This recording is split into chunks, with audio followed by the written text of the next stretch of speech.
प्रणाम सर। प्रणाम प्रणाम भाई ना प्रणाम। हाँ हाँ, जय जय श्री राधे। जय जय श्री राधे। सायंकालीन इस पवित्र संगोष्ठी में मैं सभी आचार्यों का चरण वंदन करता हूँ। सभी रसिक श्रोताओं का भी सादर अभिवंदन करता हूँ। सायंकालीन इस पवित्र संगोष्ठी में आज हमारे वंदनीय आचार्य प्रोफेसर भागीरथी नंदा जी उपस्थित हैं, विराजमान हैं। उनके चरणों में मैं साष्टांग प्रणति निवेदन करता हूँ। पूर्व निर्धारित कार्यक्रमानुसार हमारे वंदनीय आचार्य अपनी मधुमयी ध्वनि से हम सभी को प्रथम स्कंद के तृतीय अध्याय और चतुर्थ अध्याय का भागवत के जो मंत्र स्वरूप श्लोक हैं उनका श्रवण कराएंगे। इसलिए मैं आचार्य चरणों का इस सत्र में पुनः पुनः स्वागताभिवंदन करता हूँ।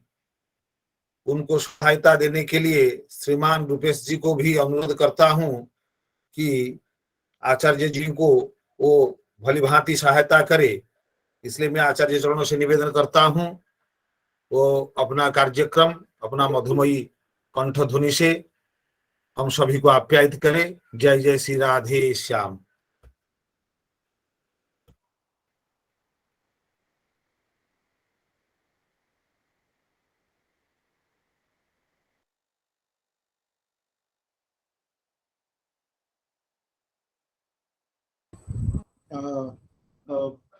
पंडित रूपेश प्रसाद जी उपस्थित हो गए हैं। जी गुरु जी प्रणाम। हाँ प्रणाम प्रणाम। आपसे आप पहले मंगलाचरण करें, फिर हम लोग शुरू करेंगे। जी आप मंगलाचरण कर लीजिए। वाञ्छाकल्पतरुभ्यश्च कृपा सिन्धुभ्य एव च पतितानां पावनेभ्यो वैष्णवेभ्यो नमो नमः। भक्त भक्ति भगवंत गुरु चतुर्नाम बपु एक, इनके पद वंदन किए नाशें विघ्न अनेक। चरण चिन्ह रघुवीर के संतनि सदा सहायका। अंकुश अंबर कुलिश कमल जब ध्वजा धेनु पद शंख चक्र स्वस्तिक जंबू फल कलश सुधाहृद अर्धचंद्र षटकोण मीन बिंदु ऊर्ध रेखा अष्टकोण त्रैकोण इंद्रधनु पुरुष विशेखा। सीतापति पद नित बसत एते मंगलदायका। चरण चिन्ह रघुवीर के संतनि सदा सहायका। चरण चिन्ह रघुवीर के संतनि सदा सहायका। जय जय श्री राधे। यह दास आचार्य चरण से निवेदित करता है कि वे प्रथम स्कंद के तृतीय अध्याय के श्लोकों के साथ श्री सूत उवाच जी के साथ शुरू करें। और यह दास को जो सेवा मिली है अनुवाद की, वह दास इसमें भी प्रवृत्त हो रहा है। जय जय श्री राधे। जय जय श्री राधे। ओम अखंड मंडलाकारं व्याप्तं येन चराचरं तत्पदं दर्शितं येन तस्मै श्री गुरवे नमः। मूकं करोति वाचालं पंगुं लंघयते गिरिं यत्कृपातमहं वन्दे परमानन्दमाधवम्।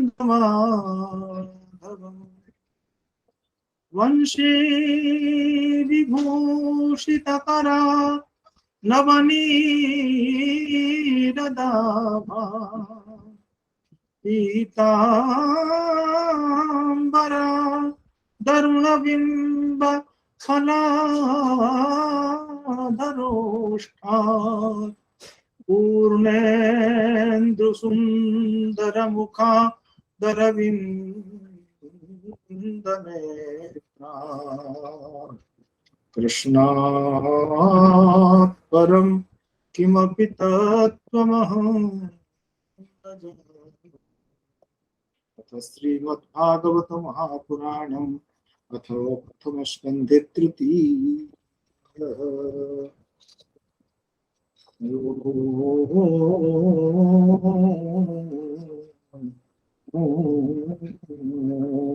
श्रुत उवाच मैं रुपेश प्रसाद जी, मैं दो दो तीन तीन पद्य एकत्रित गा रहा हूँ जी जी, और उसका उसी के अनुसार आप अनुवाद करिए हैं। जैसी आज्ञा। जी जी जी। ओम सूत उवाच जगृहे पौरुषं रूपं भगवान् महदादिभिः सम्भूतं षोडशकलमादौ लोकशिश्रूक्षया तस्याम्भसि शयानस्य योगनिद्रां वितन्वतः नाभिहृदाम्बुजातासीत् ब्रह्मा विश्वसृजां पतिः। ओम। श्री सूत जी कहते हैं, सृष्टि के आदि में भगवान ने लोकों के निर्माण की इच्छा की। इच्छा होते ही उन्होंने महत्तत्व आदि से निष्पन्न पुरुष रूप ग्रहण किया। उसमें 10 इंद्रियां, एक मन और 5 भूत, ये 16 कलाएं थीं। उन्होंने कारण जल में शयन करते हुए जब योग निद्रा का विस्तार किया, तब उनके नाभि सरोवर में से एक कमल प्रकट हुआ और उस कमल से प्रजापतियों के अधिपति ब्रह्मा जी उत्पन्न हुए। ओम।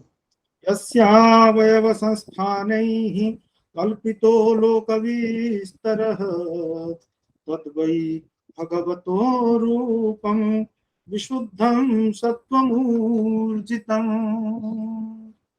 ओम। भगवान के उस विराट रूप के अंग प्रत्यंग में ही समस्त लोकों की कल्पना की गई है। वह भगवान का विशुद्ध सत्वमय श्रेष्ठ रूप है। ओम। पश्यन्त्यदो रूप मदाभ्रचक्षुषा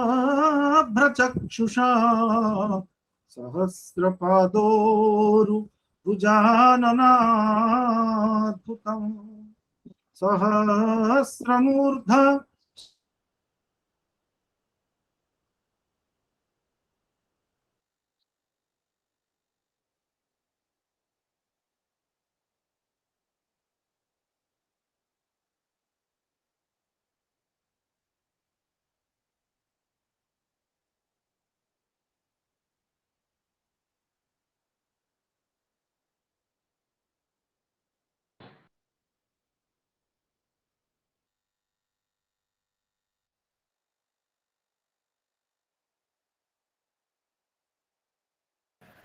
आचार्य आचार्य चरण, आपकी आवाज नहीं आ रही है।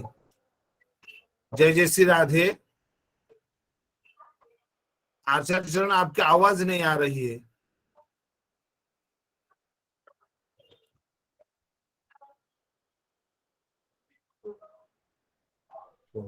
न श्रूयते न श्रूयते।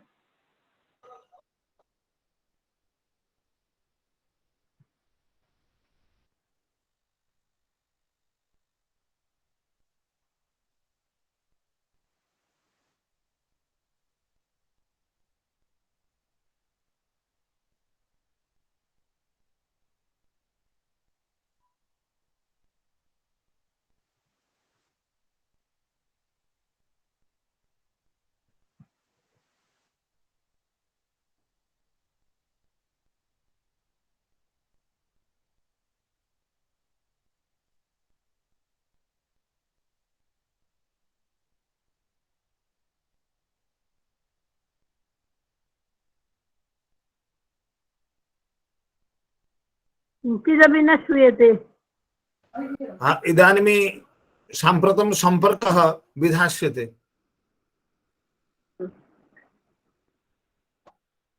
जब तक न हो तब तक रुपये श्लोक और अर्थ दोनों पढ़ते रहें। ठीक है, उनके साथ संपर्क कर रहा हूँ। ठीक जी है, हाँ, ठीक हम है। फोन लगा रहे हैं, वो आ रहे हैं, बोल रहे हैं जी। एक सेकंड बस।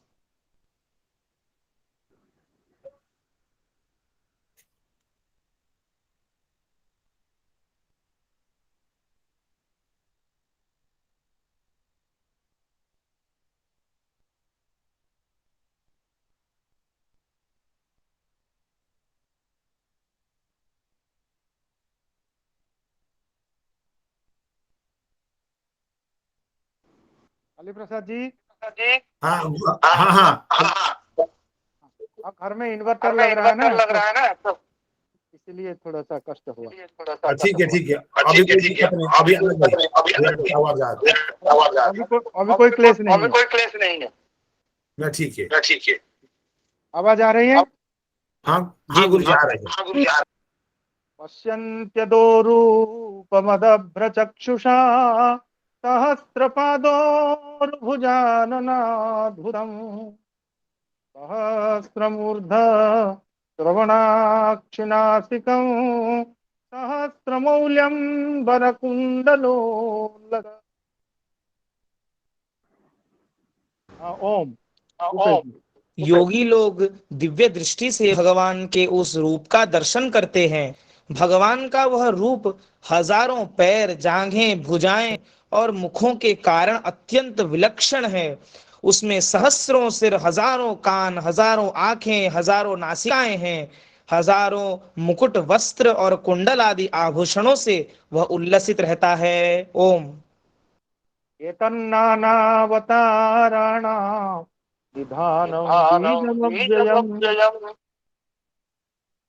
एतन्नानावताराणां निधानं बीजमव्ययम् यस्यांशांशेन सृज्यन्ते देवतीर्यग्नरादयः स एव प्रथमं देवः कौमारं सर्गमास्थितः चचार दुश्चरं ब्रह्मा ब्रह्मचर्यमखण्डितम्। ओम। भगवान का यही पुरुष रूप, जिसे नारायण कहते हैं, अनेक अवतारों का अक्षय कोश है। इसी से सारे अवतार प्रकट होते हैं। इस रूप के छोटे से छोटे अंश से देवता, पशु पक्षी और मनुष्य आदि योनियों की सृष्टि होती है। उन्हीं प्रभु ने पहले कौमार सर्ग में सनक, सनंदन, सनातन और सनत कुमार, इन 4 ब्राह्मणों के रूप में अवतार ग्रहण करके अत्यंत कठिन अखंड ब्रह्मचर्य का पालन किया। ओम। द्वितीयं तु भवायास्य रसातलगतां महीम् उद्धरिष्यन्नुपादत्त यज्ञेश शौकरं वपुः तृतीयमृषिसर्गं च देवर्षित्वमुपेत्य सः तन्त्रम् आत्मतमाचष्ट नैष्कर्म्यं कर्मणां यतः सूर्ये धर्मकला सर्गे नर नारायण ऋषि भूत्वात्मो समोपेत मकरो दुश्चरं तपः। ओम। दूसरी बार इस संसार के कल्याण के लिए समस्त यज्ञों के स्वामी उन भगवान ने ही रसातल में गई हुई पृथ्वी को निकाल लाने के विचार से सूकर रूप ग्रहण किया। ऋषियों की सृष्टि में उन्होंने देवर्षि नारद के रूप में तीसरा अवतार ग्रहण किया और शाश्वत तंत्र का, जिसे नारद पांचरात्र भी कहते हैं, इसका उपदेश किया। उसमें कर्मों के द्वारा किस प्रकार कर्म बंधन से मुक्ति मिलती है, इसका वर्णन किया है। धर्मपत्नी मूर्ति के गर्भ से उन्होंने नर नारायण के रूप में चौथा अवतार ग्रहण किया। इस अवतार में उन्होंने ऋषि बनकर मन और इंद्रियों का सर्वथा संयम करके बड़ी कठिन तपस्या की, कठिन तप किया। ओम। पंचमहाकपिलो नाम सिद्धेशः कालविप्लुतम् प्रोवाचासुरये सांख्यं तत्त्वग्रामविनिर्णयम् षष्ठ मत्रेरपत्यत्वं वृतः प्राप्तो न सूयया अन्वीक्षिति मलर्काय प्रहलादादिभ्यौ शिवान् ततः सप्तमाकूत्यां रुचेर्यज्ञोऽभ्यजायत तयामाद्यैशुरगणैरपात् स्वायंभुवान्तरम्। ओम। पांचवें अवतार में वे सिद्धों के स्वामी कपिल भगवान के रूप में प्रकट हुए और तत्वों का निर्णय करने वाले सांख्य शास्त्र का, जो समय के फेर से लुप्त हो गया था, उसी सांख्य शास्त्र का आसुरी नामक ब्राह्मण को उन्होंने उपदेश किया। अनुसुईया जी के वर मांगने पर छठे अवतार में वे अत्रि जी की संतान दत्तात्रेय हुए। इस अवतार में उन्होंने अलर्क एवं प्रहलाद आदि को ब्रह्म ज्ञान का उपदेश किया।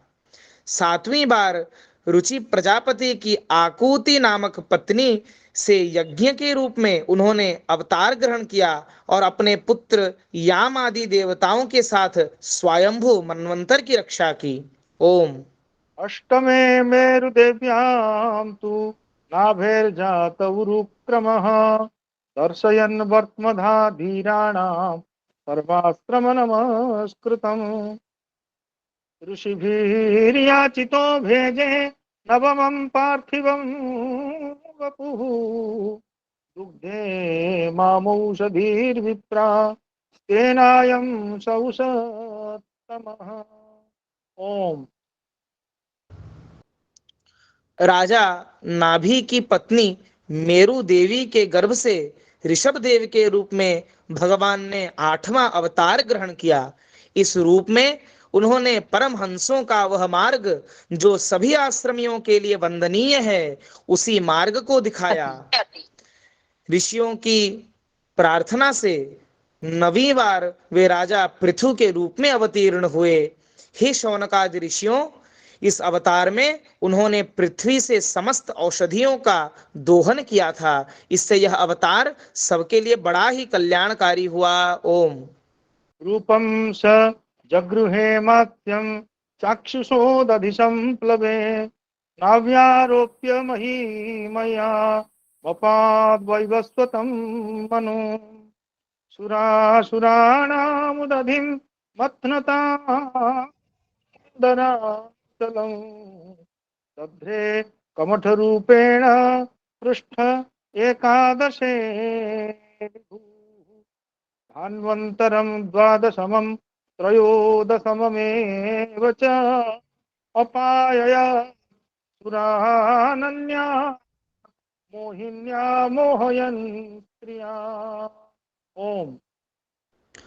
चाक्षुष मनवंतर के अंत में जब सारी त्रिलोकी समुद्र में डूब रही थी, तब उन्होंने मत्स्य के रूप में 10वां अवतार ग्रहण किया और पृथ्वी रूपी नौका पर बैठाकर अगले मनवंतर के जो अधिपति होंगे वैवस्वत मनु, इनकी रक्षा की। जिस समय देवता और दैत्य समुद्र मंथन कर रहे थे, उस समय 11वां अवतार धारण करके भगवान कच्छप रूप से भगवान ने मंदराचल को अपनी पीठ पर धारण किया एवं 12वीं अवतार धन्वंतरी के रूप में अमृत लेकर समुद्र से प्रकट हुए और 13वीं बार मोहिनी रूप धारण करके दैत्यों को मोहित करते हुए देवताओं को अमृत पिलाया। ओम। चतुर्दशं नारसिंहं बिभ्रद्दैत्येन्द्रमूर्जितं ददार करजैर्वक्षस्येदकां कटक्रुद्यथा पंचदशं वामनकं कृत्वा गादध्वरं बले पदत्रयं याचमानः प्रत्यादित्सु स्त्रिविष्टपम्। ओम। 14वें अवतार में उन्होंने श्री नरसिंह रूप धारण किया और अत्यंत बलवान दैत्यराज हिरण्यकशिपु की छाती को अपने नखों से अनायास इस प्रकार फाड़ डाला, इस प्रकार विदीर्ण कर दिया जैसे चटाई बनाने वाला सींग को चीर डालता है।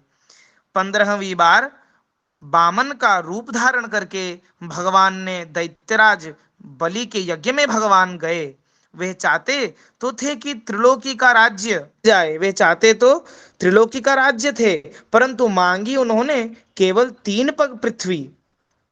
ओम। अवतारे षोडशमे पश्यन् ब्रह्मद्रुहो नृपा त्रिसप्तकृत्वः कुपितो निक्षत्रामकरोन्महीं ततः सप्तदशे जातः सत्यवत्यां पराशरात् चक्रे वेदतरो शाखा दृष्ट्वा पुंसोल्पमेधसः। ओम। 16वें परशुराम अवतार में जब उन्होंने देखा कि राजा लोग ब्राह्मणों के द्रोही हो गए हैं, तब क्रोधित होकर उन्होंने पृथ्वी को 21 बार क्षत्रियों से विहीन कर दिया, क्षत्रियों से शून्य कर दिया। इसके बाद 17वें अवतार में सत्यवती जी के गर्भ से पराशर जी के द्वारा वे श्री व्यास रूप में अवतीर्ण हुए। उस समय लोगों की समझ और धारणा शक्ति कम देखकर श्री व्यासदेव जी ने, श्री व्यास भगवान ने वेद रूप वृक्ष की कई शाखाएं बना दी। ओम। नरदेवत्वमापन्नः सुरकार्यचिकीर्षया समुद्रनिग्रहादीनि चक्रे वीर्याण्यतः परम् एकोनविंशे विंशतिमे वृष्णिषु प्राप्य जन्मनिः रामकृष्णाविति भुवो भगवान् हरद्भरम्। ओम। 18वीं बार देवताओं का कार्य संपन्न करने की इच्छा से भगवान ने राजा के रूप में श्री रामावतार ग्रहण किया और सेतु बंधन, रावण वध आदि वीरता पूर्ण बहुत सी लीलाएं की। एवं 19वें और 20वें अवतारों में उन्होंने यदुवंश में श्री बलराम और श्री कृष्ण के नाम से प्रकट होकर पृथ्वी का भार हरण किया, भार उतारा। ओम। ततः कलौ संप्रवृत्ते सम्मोहाय सुरद्दुषा बुद्धो नाम्ना जनसुतः विकटेषु भविष्यति अथासौ युगसन्ध्यायां दस्यु प्रायेषु राजसु जनिता विष्णुयशसो नाम्ना कल्कीर्जगत्पतिः। ओम। उसके बाद कलयुग आ जाने पर मगध देश यानी बिहार में देवताओं के द्वेषी दैत्यों को मोहित करने के लिए अजन के पुत्र के रूप में आपका बुद्धावतार होगा। इसके भी बहुत पीछे जब कलयुग का एकदम अंत समीप होगा और राजा लोग प्रायः लुटेरे हो जाएंगे, तब जगत के रक्षक भगवान विष्णु यश नामक ब्राह्मण के घर कल्कि रूप में अवतीर्ण होंगे। ओम। अवतारा ह्यसंख्येया हरेः सत्त्वनिधे द्विजाः यथा वैदाशिनः कुल्याः सरसः स्युसहस्रशः ऋषयो मनवो देवा मनुपुत्रा महौजसः कलाः सर्वे हरेरेव सप्रजापतयस्तथा। ओम। शौनक आदि ऋषियों जैसे अगाध सरोवर से हजारों छोटे छोटे नाले निकलते हैं, वैसे ही सत्वनिधि भगवान श्री हरि के असंख्य अवतार हुआ करते हैं। ऋषि, मनु, देवता, प्रजापति, मनुपुत्र और जितने भी महान शक्तिशाली हैं, वे सबके सब भगवान के ही अंश हैं। ओम। एते चांशकला पुंसः कृष्णस्तु भगवान् स्वयं इंद्रादि व्याकुलं लोकं मृडयन्ति युगे युगे जन्मगुह्यं भगवतो ययेतत् प्रयतो नरः अयं प्रातर् गृणन् भक्त्या दुःखग्रामाद्विमुच्यते एतद्रूपं भगवतो ह्यरूपस्य चिदात्मनः मायागुणैर्विरचितं महदादिभिरात्मनि। ओम। ये सब अवतार तो भगवान के अंशावतार अथवा कलावतार हैं, परंतु कृष्णस्तु भगवान स्वयं, भगवान श्री कृष्ण तो स्वयं भगवान हैं। जब लोग दैत्यों के अत्याचार से व्याकुल हो उठते हैं, तब युग युग में अनेक रूप धारण करके भगवान उनकी रक्षा करते हैं। भगवान के दिव्य जन्मों की यह कथा अत्यंत गोपनीय रहस्यमयी है। जो मनुष्य एकाग्र चित्त से नियम पूर्वक सायंकाल और प्रातः काल प्रेम से इसका पाठ करता है, वह सब दुखों से छूट जाता है। प्राकृत स्वरूप रहित चिन्मय भगवान का जो यह स्थूल जगताकार रूप है, यह उनकी माया के महतत्वादि गुणों से भगवान में ही कल्पित है। ओम। यथा नभसि मेघौ घो रेणुर्वा पार्थिवो निले एवं द्रष्टरि दृश्यत्व मारोपितमबुद्धिभिः अतः परं यदव्यक्तमव्यूढगुणव्यूहितं अदृष्टा श्रुतव श्रुतव श्रुत्वात् सजीवो यत्पुनर्भवः। ओम। जैसे बादल वायु के आश्रय रहते हैं और धूसरपना धूल में होता है, परंतु अल्पबुद्धि मनुष्य बादलों का आकाश में और धूसरपने का वायु में आरोप करते हैं, वैसे ही अविवेकी पुरुष सबके साक्षी आत्मा में स्थूल दृश्य रूप जगत का आरोप करते हैं। इस स्थूल रूप से परे भगवान का एक सूक्ष्म अव्यक्त रूप है, जो न तो स्थूल की तरह आकार आदि गुणों वाला है और न देखने और न ही सुनने में आ सकता है। वही सूक्ष्म शरीर है। आत्मा का आरोप या प्रवेश होने से यही जीव कहलाता है और इसी का बार बार जन्म होता है। ओम। यत्रे में सदसद्रूपे प्रतिषिद्धे स्वसंविदा अविद्ययात्मनि कृते इति तद् ब्रह्म दर्शनम्। यद्येषो परता देवी माया वैशारदी मतिः संपन्न एवेति विदुर् महिमृष्वे महीयते। ओम।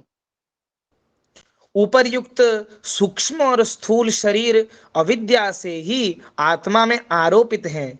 जिस अवस्था में आत्मस्वरूप के ज्ञान से यह आरोप दूर हो जाता है, उसी समय ब्रह्म का साक्षात्कार होता है।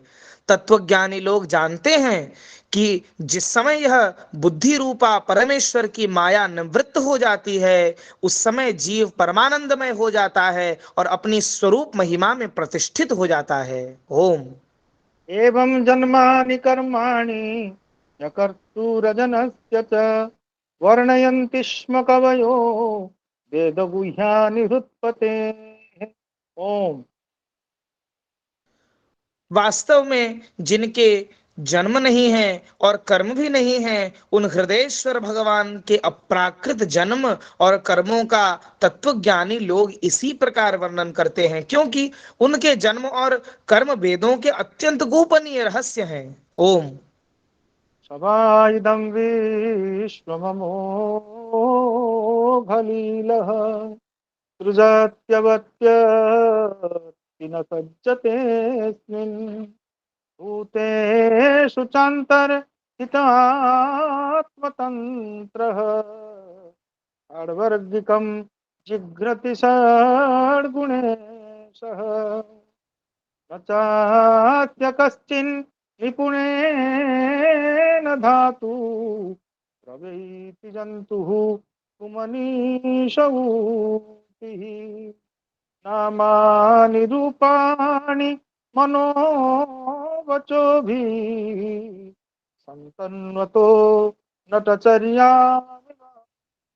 ओम। भगवान की लीला अमोघ है। वे लीला से ही इस संसार का सृजन, पालन और संहार करते हैं, किंतु इसमें आसक्त नहीं होते। प्राणियों के अंतःकरण में छिपे रहकर ज्ञानेंद्रिय और मन के नियंता के रूप में उनके विषयों को ग्रहण भी करते हैं, परंतु उनसे अलग रहते हैं। वे परम स्वतंत्र हैं। ये विषय कभी उन्हें लिप्त नहीं कर सकते। जैसे अनजान मनुष्य जादूगर अथवा नट के संकल्प और वचनों से की हुई करामात को नहीं समझ पाता, वह समझने में सामर्थ्य नहीं उसकी, वैसे ही अपने संकल्प और वेद वाणी के द्वारा भगवान के प्रकट किए हुए इन नाना नाम और रूपों को तथा उनकी लीलाओं को कुबुद्धि जीव बहुत सी तर्क युक्तियों के द्वारा नहीं पहचान सकता। ओम। अवेदधातुः पदवीं परस्य दुरन्तवीर्यस्य रथाङ्गपाणिः यो मायया सन्ततयानुवृत्त्या भजेत तत्पादसरोजगन्धम्। ओम। चक्रपाणि भगवान की शक्ति और पराक्रम दोनों अनंत हैं। उनकी कोई था नहीं पा सकता। वे सारे जगत के निर्माता होने पर भी उससे सर्वथा परे हैं।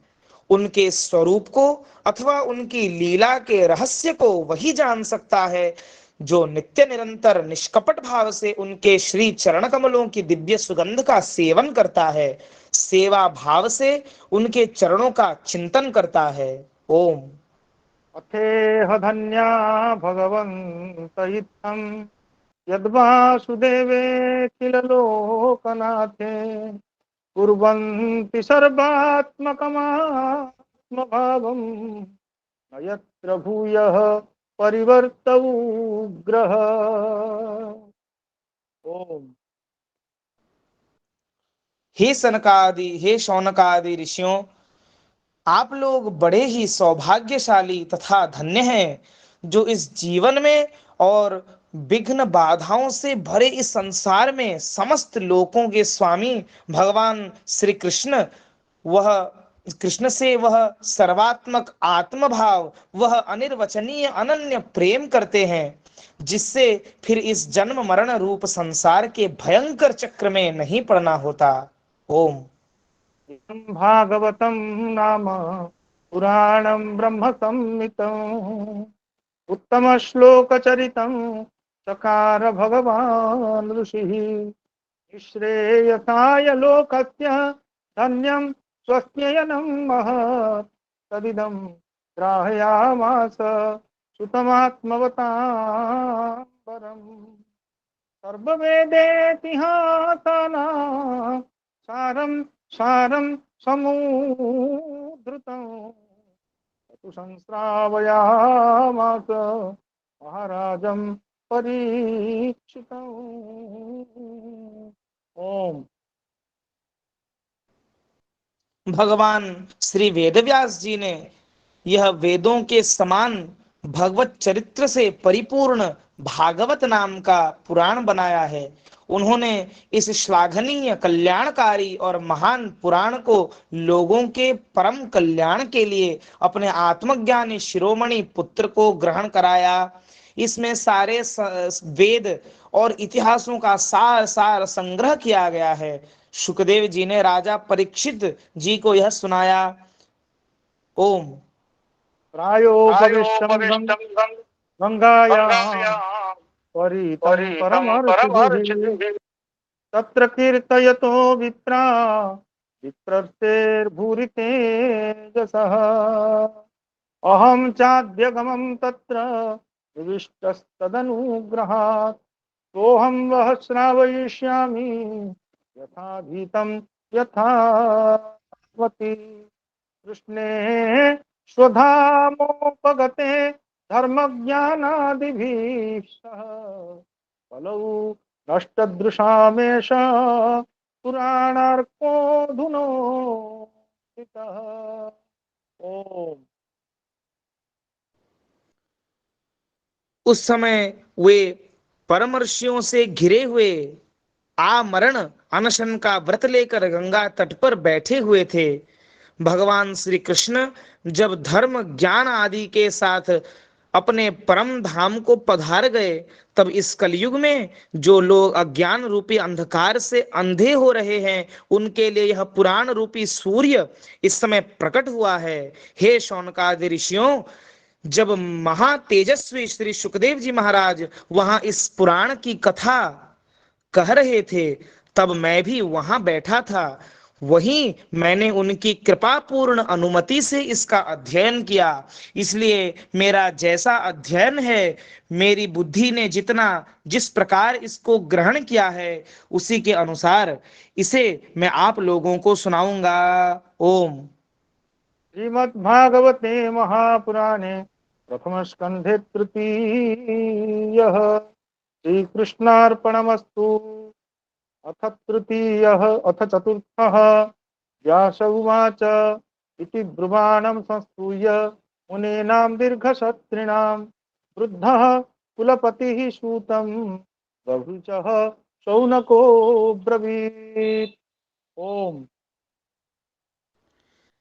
श्री व्यास जी कहते हैं, उस दीर्घकालीन सत्र में सम्मिलित हुए मुनियों में विद्या वयो वृद्ध कुलपति ऋग्वेदी शौनक जी ने सूत जी की पूर्वोक्त बात सुनकर उनकी प्रशंसा की और आगे कहा। ओम। शौनक उवाच सूत महाभाग वदनो वदतांबर कथां भागवतीं पुण्या यदाह भगवान् शुकः कस्मिन् युगे प्रवृत्तेयं स्थाने वा केन हेतुना कुतः संचोदितः कृष्णः कृतवान् संहिता मुनिः। ओम। शौनक जी बोले, हे सूत जी, आप वक्ताओं में श्रेष्ठ हैं तथा बड़े भाग्यशाली हैं, जो कथा भगवान श्री सुखदेव जी ने कही थी, वही भगवान की पुण्यमयी कथा कृपा करके आप हमें सुनाइए। वह कथा किस युग में, किस स्थान पर और किस कारण से हुई थी? हे मुनिवर, श्री कृष्ण द्वैपायन ने किसकी प्रेरणा से यह परमहंसों की संहिता श्रीमद् भागवत महापुराण का निर्माण किसकी प्रेरणा से किया था? ओम। तस्य पुत्रो महायोगी समुद्रो निर्विकल्पकः एकांतमतिरुन्निद्रो गूढ़ो गूढ़ैवेयते। ओम। उनके पुत्र सुखदेव जी बड़े योगी, समदर्शी, भेदभाव रहित, संसार निद्रा से जगे एवं निरंतर एकमात्र परमात्मा श्री हरि में ही स्थित रहते हैं। वे छिपे रहने के कारण मूढ़ से प्रतीत होते हैं। ओम। दृष्ट्वानुयान्तं ऋषिमात्मजमप्यनग्नं देव्यो ह्या परिदधूर्न सुतस्य चित्रम् तद्वीक्ष्य पृच्छति मनो जगदूस्तवास्ति श्रीपुंभिता विदा न तु सुतस्य विविक्तदृष्टेः। ओम। व्यास जी सन्यास के लिए वन की ओर जाते हुए अपने पुत्र का पीछा कर रहे थे, और सुखदेव जी तो परमहंस महात्मा हैं, कौपेन की भी उन्हें आवश्यकता नहीं है। उस समय जल में स्नान करने वाली स्त्रियों ने जब सुखदेव जी को देखा तो वस्त्र धारण नहीं किया, परंतु वस्त्र पहने हुए व्यास जी को देखकर लज्जा से कपड़े पहन लिए। इस आश्चर्य को देखकर जब व्यास जी ने उन स्त्रियों से इसका कारण पूछा, तब उन्होंने उत्तर दिया कि आपकी दृष्टि में तो अभी स्त्री पुरुष का भेद बना हुआ है, परंतु आपके पुत्र की शुद्ध दृष्टि में यह भेद नहीं है। ओम। कथमालक्षितः पौरैः सम्प्राप्तः कुरुजाङ्गलान् उन्मत्तमुखजडमूकजडवत् विचरन् गजसाह्वये कथं वा पाण्डवेयस्य राजर्षेर्मुनिना सह संवादः समभूत्तात यत्रैषा सात्वती श्रुतिः। ओम।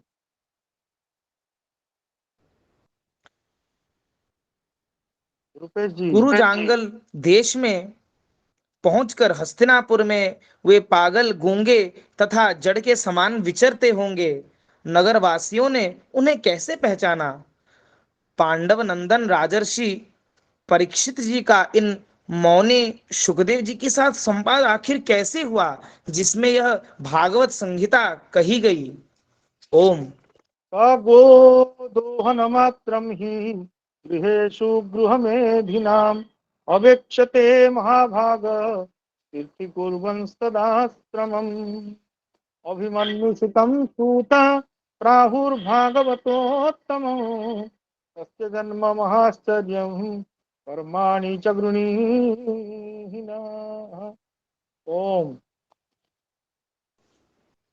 महाभाग श्री सुखदेव जी तो गृहस्थों के घरों में तीर्थ स्वरूप बना देने के लिए, उनके घरों को तीर्थ स्वरूप बना देने के लिए उतनी ही देर उनके दरवाजे पर रहते हैं जितनी देर में एक गाय दुही जाती है। हे सूत जी, हमने सुना है कि अभिमन्यु नंदन श्री परीक्षित जी भगवान के बड़े प्रेमी भक्त थे। उनके अत्यंत आश्चर्यमय जन्म और कर्मों का भी वर्णन कीजिए। ओम। सम्राट कस्य वा हेतो पाण्डूनां मानवर्धनः प्रायोपविष्टो गङ्गायां वनादृत्याधिराट् श्रियम् नमन्ति यत्पात निकेतमात्मनः शिवाय हानीय धनानि शत्रवः कथं सवीरः प्रियमङ्गदुस्त्यजा शतो द्रष्टुमहो सहाशुभिः। ओम। वे तो पांडव वंश के गौरव बढ़ाने वाले सम्राट थे। वे भला किस कारण से साम्राज्य लक्ष्मी का परित्याग करके गंगा तट पर आमरण मृत्यु पर्यंत अनशन का व्रत लेकर बैठे थे? शत्रुगण अपने भले के लिए बहुत सा धन लाकर उनके चरण रखने की चौकी को नमस्कार करते थे। वे एक वीर युवक थे। उन्होंने उस दुस्त्यज लक्ष्मी को अपने प्राणों के साथ भला क्यों त्याग देने की इच्छा की? ओम। शिवाय लोकस्य भवाय भूतये ययुत्तमश्लोकपरायणा जनाः जीवन्ति नात्मार्थमसौ परा मोच निर्विद्य कुतः कलेवरम्। ओम। जिन लोगों का जीवन भगवान के आश्रित है, वे तो संसार के परम कल्याण, अभ्युदय और समृद्धि के लिए ही जीवन धारण करते हैं। उसमें उनका अपना कोई स्वार्थ नहीं होता। उनका शरीर तो दूसरों के हित के लिए था। उन्होंने विरक्त होकर उसका परित्याग क्यों किया?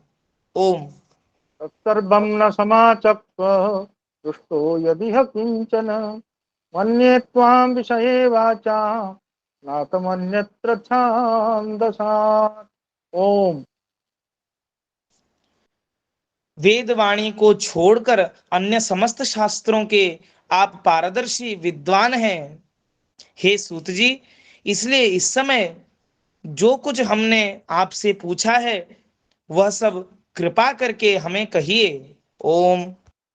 सूत उवाच द्वापरे समनुप्राप्ते तृतीये युगपर्यये जातः पराशराद् योगी वासव्यां कलया हरेः।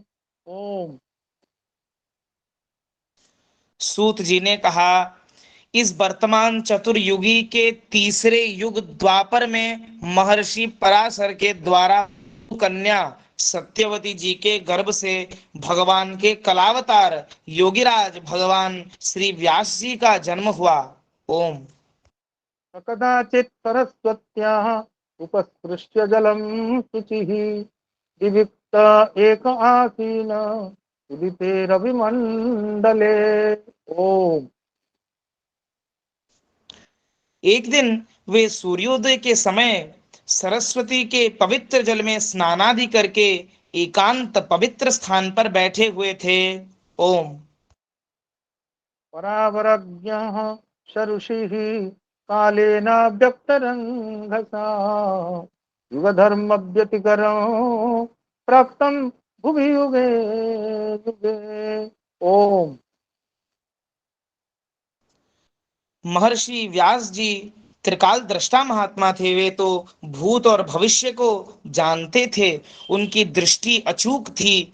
उन्होंने देखा कि जिसको लोग जान नहीं पाते, ऐसे समय के फेर से प्रत्येक युग में धर्म संकरता और उसके प्रभाव से भौतिक वस्तुओं की भी शक्ति का ह्रास होता रहता है।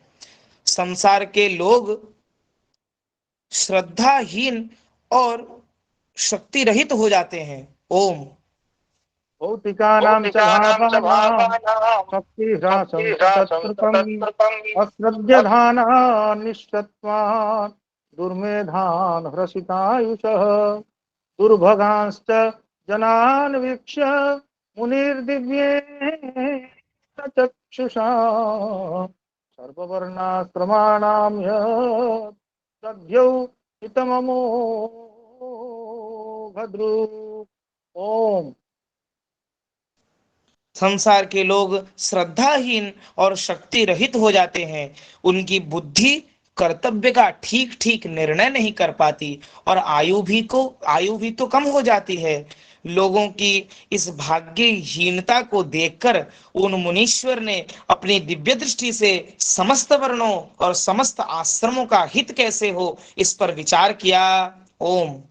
चातुर्होत्रं कर्म शुद्धं प्रजानां वीक्ष्य वैदिकं यदधात् यज्ञसन्तत्यै वेदमेकं चतुर्विधम्। ओम। उन्होंने सोचा कि वेदोक्त चातुर्होत्र यानी होता, अध्वर्यु, उद्गाता और ब्रह्मा, ये चार होता हैं। इनके द्वारा संपादित होने वाले अग्निष्टोमादि यज्ञों को चातुर्होत्र कहते हैं। तो भगवान व्यास ने सोचा कि वेदोक्त चातुर्होत्र कर्म लोगों का हृदय शुद्ध करने वाला है। इस दृष्टि से यज्ञों का विस्तार करने के लिए उन्होंने एक ही वेद के चार विभाग कर दिए। ओम।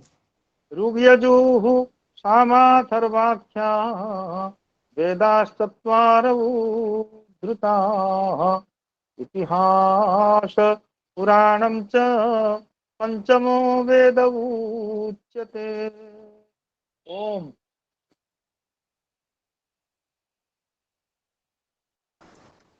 ऋग्वेद, यजुर्वेद, सामवेद और अथर्ववेद, इन चार वेदों का उद्धार पृथक्करण हुआ। इतिहास और पुराणों को पांचवा वेद कहा जाता है। ओम।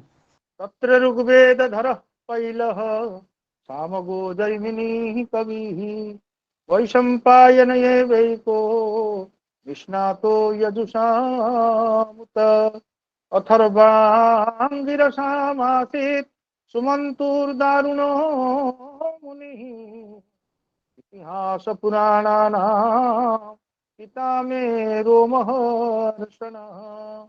ओम।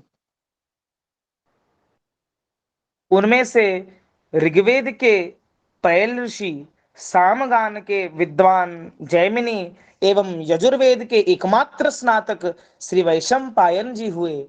अथर्ववेद में प्रवीण हुए दरुण नंदन सुमंतु मुनि, इतिहास और पुराणों के स्नातक मेरे पिता रोमहर्षण थे। ओम।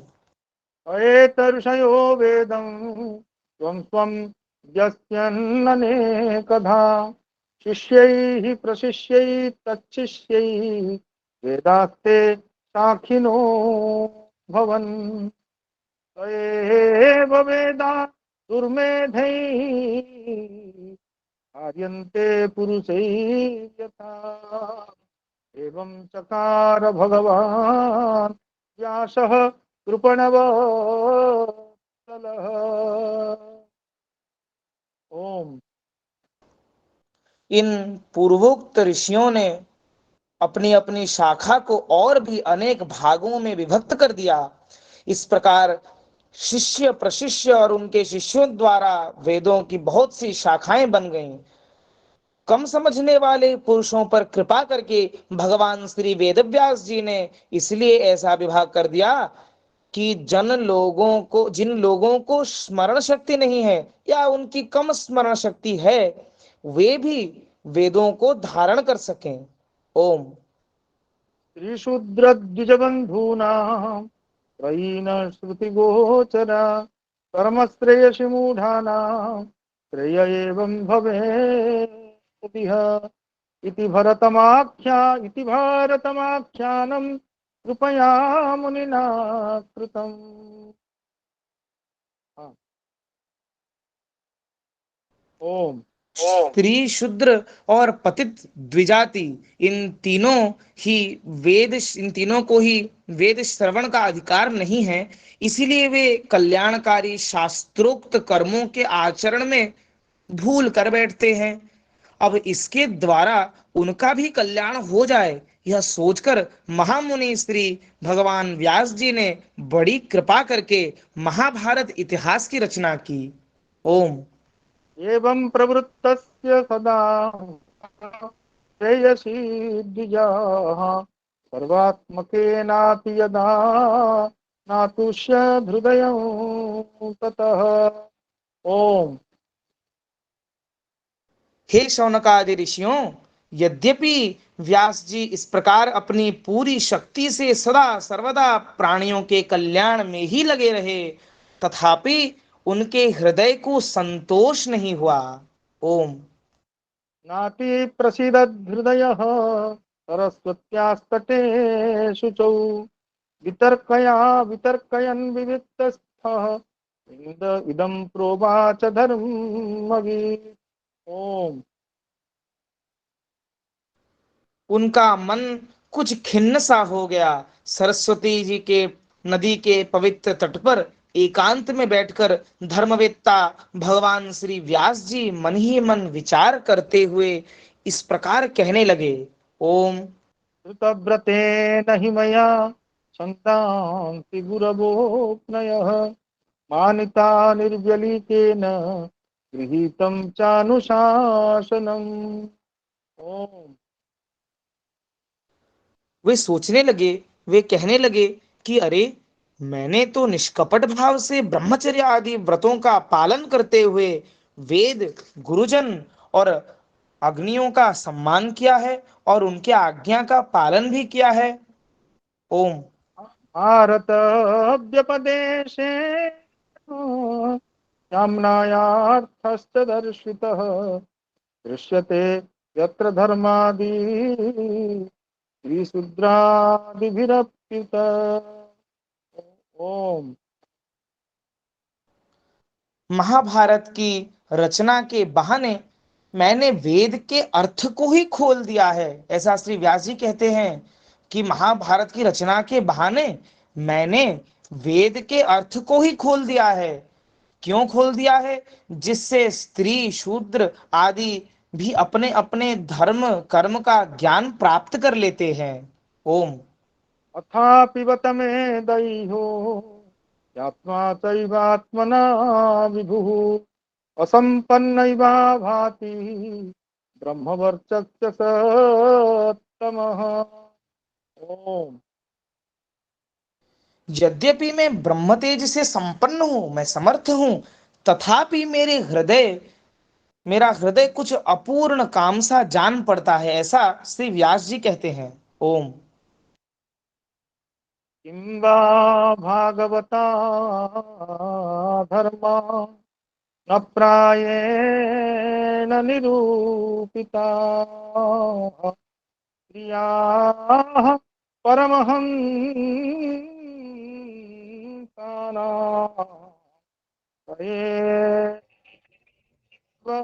ह्यच्युत प्रिया। ओम। तो भगवान व्यास अभी तक सोच रहे हैं सरस्वती नदी के तट पर एकांत में बैठकर कि मैंने तो निष्कपट भाव से सब व्रतों का पालन किया, महाभारत आदि की रचना भी कर दी, जिससे जो लोग वेदों को श्रवण करने के अधिकारी नहीं है, वे लोग महाभारत के जरिए अपने जो उन्होंने वेद का अर्थ खोल दिया है उसका लाभ प्राप्त कर लें, अपने कर्म को भूले नहीं, अपने कर्म का ज्ञान प्राप्त कर लें। यद्यपि वे समर्थ हैं, फिर भी उनका हृदय कुछ अपूर्ण काम सा जान पड़ता है। फिर अभी व्यास जी कहते हैं कि अवश्य ही अब तक मैंने भगवान को प्राप्त करने वाले धर्मों का प्रायः निरूपण नहीं किया है। वे ही धर्म परमहंसों को प्रिय हैं और वे ही भगवान को भी प्रिय हैं। हो न हो यही मेरी अपूर्णता का कारण है, यही मेरे हृदय में जो अपूर्ण काम सा भाव है यही उसका कारण है, ऐसा श्री व्यास जी कहते हैं। ओम। तस्यैवं खिलमात्मानो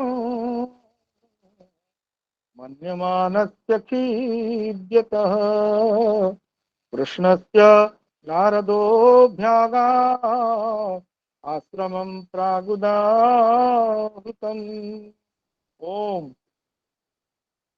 जब श्री व्यास जी भगवान व्यास इस प्रकार का चिंतन और इस प्रकार का कथन सरस्वती नदी के तट पर एकांत में बैठकर कर रहे थे कि उन्हें लगा कि परमहंसों को प्रिय, जो भगवान को प्रिय जो तत्व है, जो धर्म का उस धर्म का प्रायः उन्होंने निरूपण नहीं किया है, ठीक उसी समय इस प्रकार अपने को अपूर्ण सा मानकर जब वे खिन्न हो रहे थे, उसी समय पूर्वोक्त आश्रम पर जहां पर श्री व्यास जी ठहरे थे वहां श्री देवर्षि नारद आ पहुंचे। ओम। समभिज्ञायतः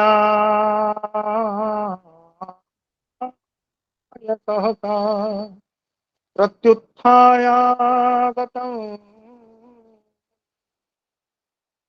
पूजया मास विधिवा नारदं सुरपूजितं नारदं सुरपूजितम्।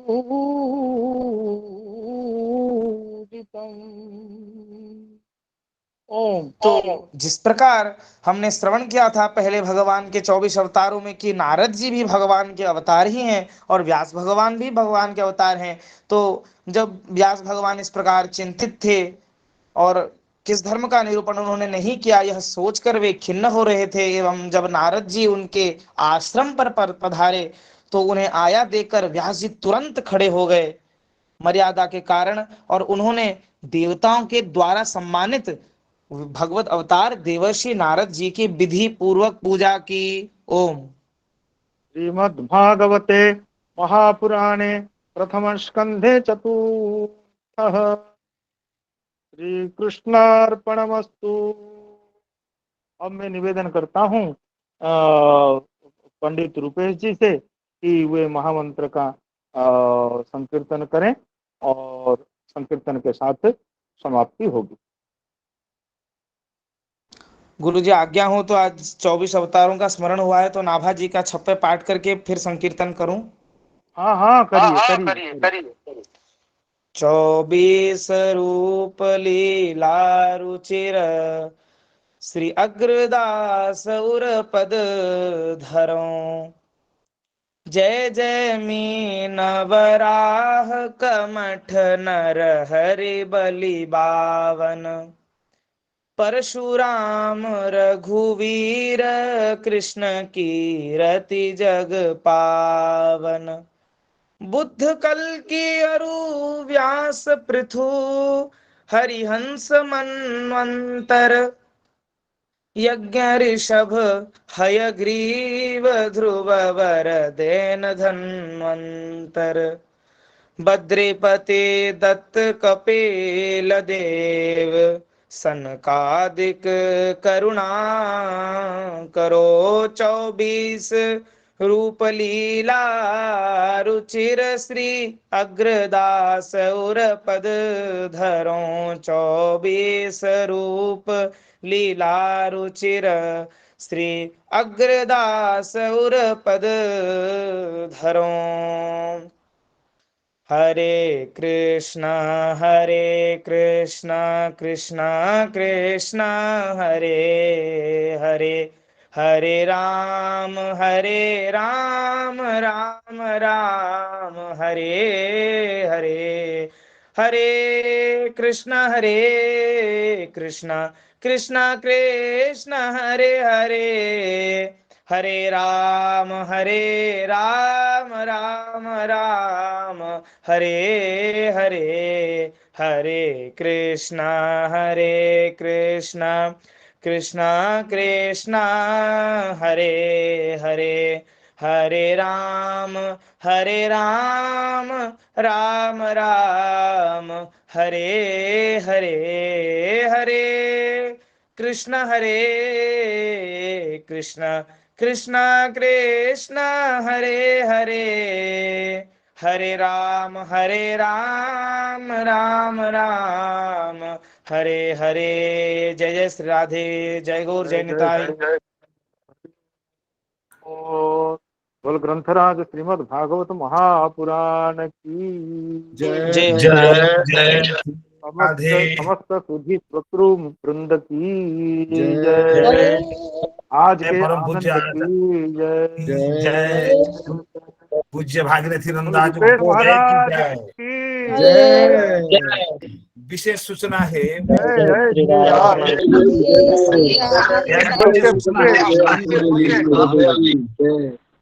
कि कल बोलिए से प्रसाद जी बोलिए। जी प्रणाम गुरु जी, प्रणाम, दंडवत प्रणाम। मैं बोल रहा जय जय श्री राधे। कल से तो अयोध्या से साप्ताहिक भागवत कार्यक्रम शुरू होने वाला है, इसलिए आज तो अधिवास का दिन है।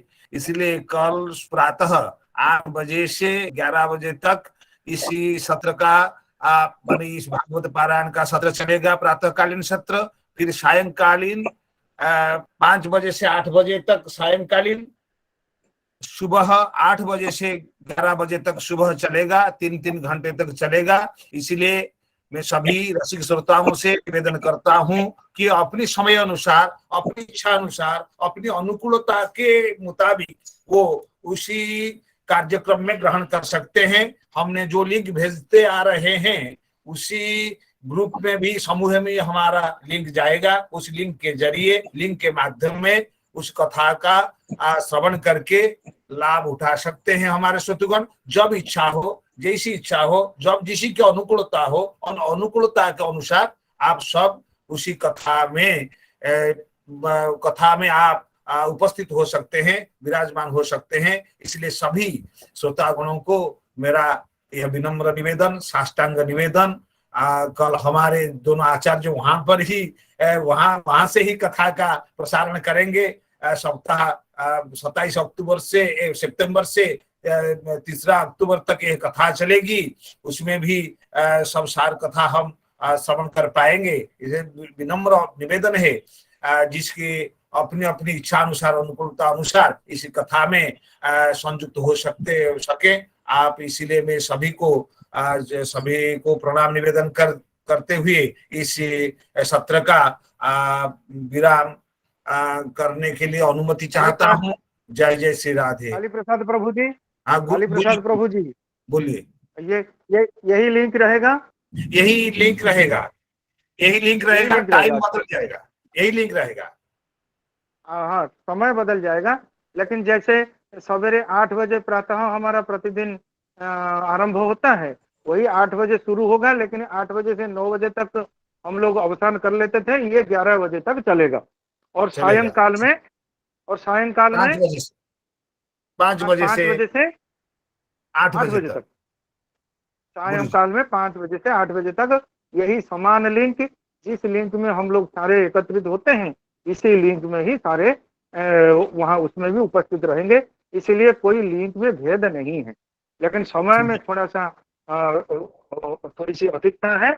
और लेकिन यही समय है, सवेरे 8 बजे से 11 बजे तक और अपराह्न में 5 बजे से 8 बजे तक। यही सभी वैष्णव जनों से वो अनंत कोटि प्रणाम के साथ निवेदन है कि कृपया उसमें सारे सम्मिलित हों और सम्मिलित होकर के आनंद लें और हम लोगों को भी आनंद प्रदान करें। जय जय श्री राधे। जय जय श्री जय। राधे। महाराज जी काली को प्रणाम करता हूँ, महाराज प्रसाद जी जी प्रणाम को करता हूँ। नमस्कार। काली प्रसाद जी को नमस्कार। मैं एक जिज्ञासा रखता हूँ, जो सुबह गीता पाठ होता है वो होगा कि नहीं? नहीं नहीं, सुबह गीता पाठ तो 10 तारीख तक बंद रहेगा गुरुजी आचार्य जी। हमने जी, तो जी, जी। सूचना दे दी है। अच्छा, ठीक है, ठीक है। नमस्कार। आचार्य जी वहाँ व्यस्त रहेंगे, इसलिए गीता का विश्राम हो जाएगा। गीता के जो कार्यक्रम चल रहा है तो विश्राम रहेगा, 10 तारीख तक विश्राम रहेगा। ठीक है सर। नमस्ते नमस्ते। नमस्ते नमस्ते। अब हमें कथा स्थल की जानकारी यदि मिल जाती जी आदरणीय, जहाँ कथा होना है तो जगह की जानकारी